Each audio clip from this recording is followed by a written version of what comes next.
ಏನಲ್ಲ ಯಾಕೆಂತ ಹೇಳಿದ್ರೆ ನಿಮ್ಮ ನೋಡಿ, ಹೆಸರು ಯಾರೋ ಕೂಡ ಆಗಲಿ ಹೊರಡ್ತಾ ಇದೆ. ಐಶ್ವರ್ಯಾಗಲಿ ಅವ್ರ ಜಾಗದಾಗ ನಾವು ಯಾರೋ ಇರಲಿ, ಬಟ್ ಜನರಿಗೆ ಈ ಥರ ಮೋಸ ಮಾಡುವಂಥದ್ದಾಗಲಿ, ಜನರಿಗೆ ಈ ಥರ ವಂಚನೆ ಆಗುವಂಥದ್ದಾಗಲಿ ಇದು ಒಳ್ಳೆ ಸಮಾಜಕ್ಕೆ ಒಳ್ಳೇದಲ್ಲ. ಇಂಥ ಕೆಲಸ ಯಾರು ಮಾಡಿದ್ರು ಕೂಡ ಯಾರೂ ಸಹಿಸ್ಕೊಳ್ಳಂಗಿಲ್ಲ. ಇಡಿ ಅವ್ರು ಏನಾದ್ರು ನೋಟಿಸ್ ಕೊಟ್ಟಿದ್ದಾರೆ ಸರ್ ನಿಮಗೆ ಮತ್ತೆ ವಿಚಾರಣೆಗೆ ಏನಾದ್ರು ಹಾಜರಾಗಲ್ಲ? ಯಾಕಂದ್ರೆ 24 ಗಂಟೆ ಶೋಧ ಕಾರ್ಯಾಚರಣೆ ಆದ್ಮೇಲೆ ಮಾಡ್ಯಾರ, ಬಟ್ ನನ್ನ ಮನೆಗೆ ಏನೂ ಸಿಕ್ಕಿಲ್ಲ. ನನ್ನಿಂದ ಏನೂ ಅವ್ರ ಕಡೆ ಅವ್ರಿಗೆ ಯಾವ ಅಂಥವು ದಾಖಲಾತಿಗಳು ಏನಿಲ್ಲ. ಹಾಗಾಗಿ ಅವ್ರನ್ನ ಅವ್ರ ಡ್ಯೂಟಿ ಅವ್ರು ಮಾಡ್ಯಾರ, ಮಾಡಿದ್ದಾರೆ. ವಿನಾಯಕ್ ಕುಲಕರ್ಣಿ ಅವ್ರಿಗೆ ರಾಜಕೀಯವಾಗಿ ತೊಂದರೆ ಕೊಡಬೇಕನ್ನೋ ಉದ್ದೇಶ ಆಗಿದೆ ಅಂತಿಲ್ಲ ಇಡಿ 200% ಅಲ್ರಿ, ನಿಮ್ಗಾರ ಕಣ್ಣಿಗೆ ಕಾಣ್ತಿಲ್ಲ ಎಲ್ಲರಿಗೂ. ಯಾಕಂದ್ರೆ ಇದನ್ನ ನೋಡಿದಾಗ ಇದೇ ರಾಜ್ಯ ಮಾತಾಡುತ್ತೆ, ಒಬ್ಬ ಮನುಷ್ಯಗೆ ಕೊಡ್ತಿರ್ಬೋದಂತ. ಬಟ್ ಟಾಲರೇಟ್ ಮಾಡಬೇಕು, ನನಗೊಂದು ಲಿಮಿಟೇಷನ್ ಬೇಕಲ್ಲ, ಇಷ್ಟೊಂದು ಅನ್ಯಾಯ ನಡೆಯುವಂಥದ್ದು ನೋಡಿದಾಗ ನಿಜವಾಗೂ ಭಾಳ ಈ ರೀತಿ ರಾಜಕಾರಣದಲ್ಲಿ ಯಾವುದೋ ಪಾರ್ಟಿಯವ್ರಿಗಾಗಲಿ ಈ ರೀತಿ ಆಗುವಂಥದ್ದು ಒಳ್ಳೇದಲ್ಲ ಅಂತ ಸರ್. ಕಳೆದ ಬಾರಿ ವಿಧಾನಸಭಾ ಕೇಳಿದ್ರು, ಅವ್ರು ಡ್ಯೂಟಿ ಅವ್ರು ಮಾಡಿದ್ದಾರೆ. ಅವ್ರು ಮಾಡಬೇಕಾಗಿ ಅವ್ರ ಡ್ಯೂಟಿ ಇತ್ತು, ಡ್ಯೂಟಿ ಮಾಡಿದ್ದಾರೆ. ಯಾಕಂದ್ರೆ ಇದು ನಡೆಯುವಂಥದ್ದು ಇನ್ನು ಹಿಂದಿನ ಕೈಗಳೇ ಬೇರೆ. ಯಾಕಂದ್ರೆ ನಮಗಾಗಲೇ ಯಾವ ಕೇಸ್ ಹಾಕ್ಬೇಕು ಎಲ್ಲ ಕೇಸು ಹಾಕಿ ಮುಗಿಸಿದ್ರು ನಮ್ಮ ಮೇಲೆ. ಇದೆಲ್ಲ ಹಿಂದೆ ರಾಜಕೀಯ ಷಡ್ಯಂತ್ರ ಇದಷ್ಟು.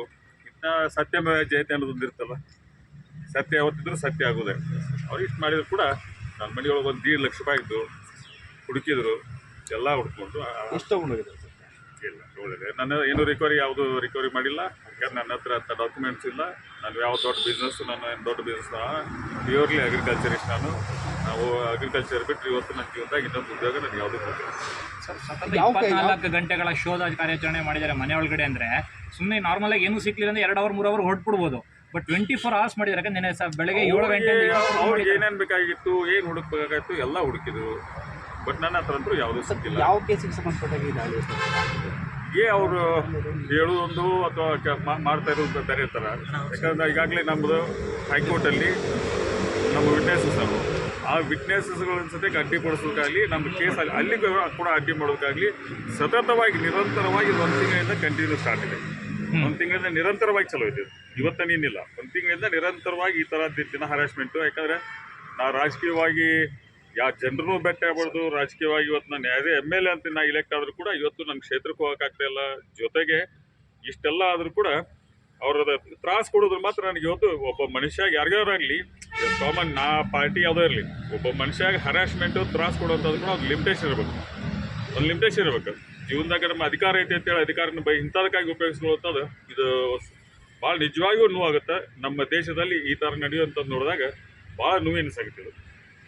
ಪಕ್ಷದ ನಾಯಕರು ನೀವು ಜನಪ್ರತಿನಿಧಿ ಐಶ್ವರ್ಯ ಸಂಬಂಧಪಟ್ಟಾಗ ಅವ್ರ ಜೊತೆಗೆ ಟ್ರಾನ್ಸಾಕ್ಷನ್ ಆಗಿದೆ ಕಾರ್ ವಿಚಾರ ನಾವು ಯಾರು ಟ್ರಾನ್ಸಾಕ್ಷನ್ ಅದಾವ ಸಿಗ್ತಾವಲ್ಲ, ಯಾರು ಟ್ರಾನ್ಸಾಕ್ಷನ್ ಅದಾವ, ಯಾರ ಜೊತೆ ಟ್ರಾನ್ಸಾಕ್ಷನ್ ಐತೆ ಅವ್ರದ್ದು ಸಿಗ್ತಾವ. ಯಾಕಂದ್ರೆ ಸತ್ಯ ಹೊರಗೆ ಬರಬೇಕು. ಅವ್ರ ಹಸ್ಬೆಂಡ್ ಬೈಕಲ್ ಒಂದು ಫ್ರೆಂಡ್ಸ್ ಕಾರ್ ಅವರ ಹಸ್ಬೆಂಡ್ ಒಂದು ಸಲ ಏನಾಗಿತ್ತು, ಅವರು ನಮ್ಮ ಕೊಲ್ಲಾಪುರ ಹೋಗಿದ್ರು. ಅವರು ಕೊಲ್ಲಾಪುರ ಹೋದಂಥ ಲಕ್ಷ್ಮೀ ಟೆಂಪಲ್ಗೆ ಹೋಗಿನಿ ಅಂತ ಹೇಳಿದ್ರು. ನಾವಿಲ್ಲ ಅಲ್ಲಿಂದ ಫ್ಲೈಟಿಂದ ಹೊಂಟೇವಿ, ಆ ಕಾರ್ಲಿ ಬಿಟ್ಟು ಹೋಗಿದ್ದೆ, ನೆಕ್ಸ್ಟ್ ವೀಕ್ನಾಗ ಬಂದು ತೊಗೊಂಡೋಗ್ತೀವಿ ಅಂತ ಹೇಳಿದ್ರು. ನಮ್ಮ ಡೈರಿ ಒಳಗೇನೆ ಬಿಟ್ಟು ಹೋಗಿದ್ರಂತೆ. ನನಗೆ ಅದು ನೆನಪೂ ಇಲ್ಲ. ಆ ಡೈರಿ ಒಳಗಿತ್ತು ಅದು ಕಾರು ನಮ್ಮ ಫಾರ್ಮಲ್ಲಿ. ಆ ಕಾರ್ ಇದ್ದಂಥ ಟೈಮಲ್ಲಿ ಆ ಕಾರ್ನ ನೆಕ್ಸ್ಟ್ ನನಗೆ ಒಂದೂವರೆ ತಿಂಗಳಾಗಿರ್ಬೇಕಲ್ಲ ಇದ್ದ ಕಾರದು. ಆಮ್ಯಾಗ ಅದು ಜಸ್ಟ್ ನಂಗೆ ಪೊಲೀಸ್ ಸರ್ ಆ ಕಾರ್ ನಿಮ್ಮ ಹತ್ರ ಐತೆ ಅಂತ ಹೇಳ್ತಾರಲ್ಲ, ನಂಗೆ ಫೋನ್ ಮಾಡಿದ್ರು. ನನಗೆ ಗೊತ್ತಿಲ್ಲ ಅಂತ ವಾಪಸ್ ನಮ್ಮ ಡೈರಿ ಮ್ಯಾನೇಜರ್ಗಳ ಫೋನ್, ಸರ್ ಆ ಕಾರಲ್ಲಿ ನಿಂತಿದ್ದು ಅಲ್ಲೇ ಐತೆ, ಹಂಗಾರೆ ಇಮೇಟ್ ತಂದು ಕೊಡ್ರಿಪ್ಪ ಅಂತ. ಐಶ್ವರ್ಯ ಕೂಡ ಜೊತೆ ಯಾವುದೇ ರೀತಿ ಬಿಸ್ನೆಸ್ ಸರ್ ನಿಮ್ಮ ಹತ್ರ ಏನಾದ್ರು ಅಮೌಂಟ್ ಶೇರ್ ಮಾಡಿರೋದು ಅಥವಾ ಗೋಲ್ಡ್ ಇದು ಮಾಡಿ ರಾಜಿ ಸಂಧಾನ ಮಾಡಿರೋದು ನೀವೇ ಅಂತಲ್ಲ ಸರ್? ಶಿಲ್ಪಾಗೌಡಗೋ? ಶಿಲ್ಪಾಗೌಡ ಅಲ್ಲ, ಶಿಲ್ಪಾಗೌಡ ಗೊತ್ತಿಲ್ಲ ಹಿಂಗೆ ಯಾರಂತೇಳಿ. ಇನ್ನೊಬ್ಬರು ಮಂಜುಳಾ ಪಾಟೀಲ್ ಅಂತೇಳಿ. ಓಕೆ, ಮಂಜುಳಾ ಪಾಟೀಲ್ ಅಂತೇಳಿ ಎಲ್ಲ ನಮ್ಮ ಕೆಲವು ಮಂದಿ ಮಿನಿಸ್ಟರ್ಗಳು ನಂಗೆ ಫೋನ್ ಮಾಡಿದ್ರು. ಇಲ್ಲ ಅವ್ರಿಗೆ ಪರಿಚಯ ಇದ್ರೆ ಸಹಾಯ ಮಾಡೋಂಥದ್ದು. ವನಿತಾ ವರಾಹಿ ಜ್ಯುವೆಲ್ಲರ್ಸ್ ಅವರೆಲ್ಲ ಪರಿಚಯ ಸರ್? ಮಂಜುಳಾ ಪಾಟೀಲ್, ವನಿತಾ? ಇಲ್ಲ, ಇವಾಗ ಪರಿಚಯ ಆಗಿದ್ದು ನನಗೆ ಒಂದು ಜಸ್ಟ್ 2 months ಬ್ಯಾಕ್. 1.5 ತಿಂಗಳಿಂದ ಕೇಸ್ಗೆ ಸಲ ಆದ ನಂತರ ನನಗೆ ಬೇಡ, ಕೇಸು ಬೇಡ, ನನಗೆ ನಾನು ದುಡ್ಡು ಕೊಡಿಸ್ಬಿಡ್ರಿ ಅಂತಂದ್ರೆ ನಾನು ಒಂದ್ಸಲ ಕರೆದು ಕೇಳ್ತೇವೆ, ನಂಗೆ ಗುರುತಿಲ್ಲ ಅಂತೇಳಿ. ಜಸ್ಟ್ ಇದೇ 1 ತಿಂಗಳಿಂದ 1.5 ತಿಂಗಳಿಂದ ನಾ ಕರೆದು ಕೇಳಿದೆ. ಬಟ್ ಅವ್ರಿಗೆ ಅದೇನೋ ಮಾತುಕತೆ ಸರಿ ಹೋಗಲಿಲ್ಲ. ಹೌದಾ? ಸರಿ, ನಿಮ್ಗೊಂದ್ಸಲ